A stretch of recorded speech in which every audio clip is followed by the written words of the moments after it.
Hi guys, so today I wanted to share a little something that happened to me over the weekend. I had an appointment to go and get for my spa day, for my pedicure and my face wax, girl. Anyway, as I walked up to this place in this strip mall, to the right side, I saw this homeless guy. And what stood out was he was wrapped up in a SpongeBob sleeping bag that was partially open. He wasn't laying down, he was just sitting up against the wall. And when I walked past, because I'm a Southern belle, I said good morning, and he spoke back and he says hello. I went on into the spa, and my spirit said, why didn't you feed him? And I was thinking to myself, like, because I'm struggling with a couple of things with the Lord. Not that I'm not praying and everything. I'm just struggling with a couple of things. So I proceeded to stay in the spa. And my heart was, you know how sometimes your heart feels like squeezing, and you get this noise in the background, like, why? And I'm like, okay. I said, if he's still out there, I'll do something. So when I go out, I get another shot. I look and I see him there, still in the same spot, just leaning up closer against the wall, because now it's raining. And as you guys know, this tulle fog out here is serious, okay? So it's not cold, but it's cool out. And I went up to him and I said, are you hungry? And he was like, I haven't eaten in 2 days. He says, well, I've grazed a little bit from eating out of the Sonic garbage can. And as he was talking to me, he spoke he was well spoken. And immediately I was saying, this guy has just had a series of unfortunate events.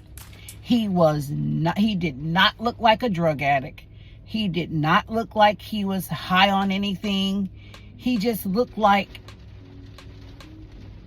this could be my brother, my uncle, any of my family members that just has had a hard time and don't have anybody to contact. So I said, okay. I said, you haven't eaten in a couple of days. And he says, I'm looking around and I'm looking at restaurants, because I'm like, I'm not going to get this guy any type of fast food or anything like that. I want to give him a meal.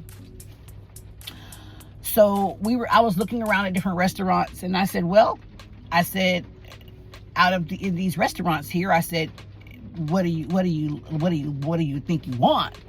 And he says, well, when there was a different time, I like this restaurant right here. And I was like, oh, really? And I said, I've never eaten there before. And he says, it's good. And I said, well, what did you eat when you went there? So he told me.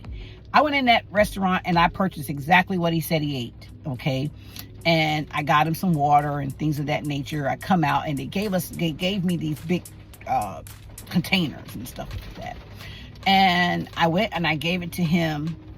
And he says, it was the way he looked at it, and it was almost like salad. I'm not kidding. I'm giving you some true stuff. It was almost like salivating, like he was like, I'm getting prepared to eat a meal. And when he opened it, some of the condensation from the steam and stuff, he touched it and he just started licking his fingers.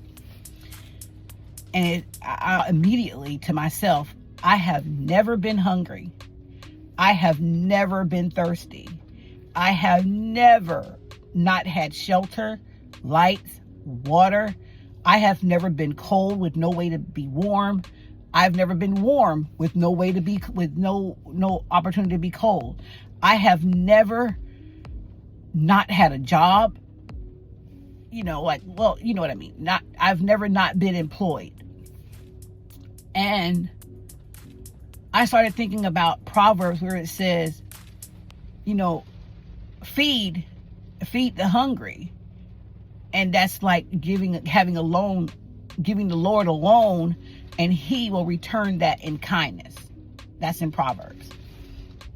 I didn't quote it, but you know what I'm saying. Anyway, as I got in the car, I was thinking, that could be somebody's kid. And I drove too far away because I was thinking, what if he just needed to use the phone?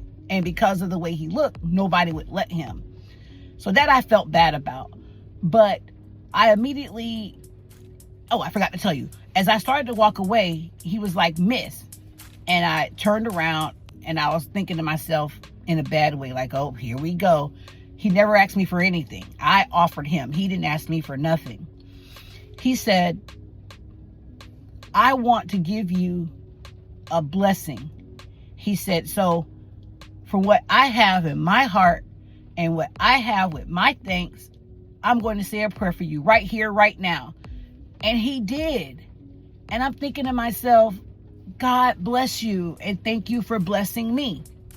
And sometimes I want to just say that sometimes you pass by people and we're so quick to judge and deem them as being unworthy, or why don't you get away? And I was just amazed because the area that I'm in is so rural. First of all, being black out here is a novelty, okay? There's not a lot of us out here. I'm serious. So there are white, Hispanic, and Hmong. That's it. That's it. And so when I looked at him, I'm thinking, how did you get in this rural area of nobody in this area, especially where you are where we were right now to get my nails done? I've never seen a black person there besides myself. And I'm thinking, holy crap. And it just made me, then the next day I looked at this post from this girl talking about she found her brother and he was homeless and he was not on drugs. He just had a series of unfortunate events. So I'm thinking we all as a people need to work on kindness. That's it. Have a good day. Bye.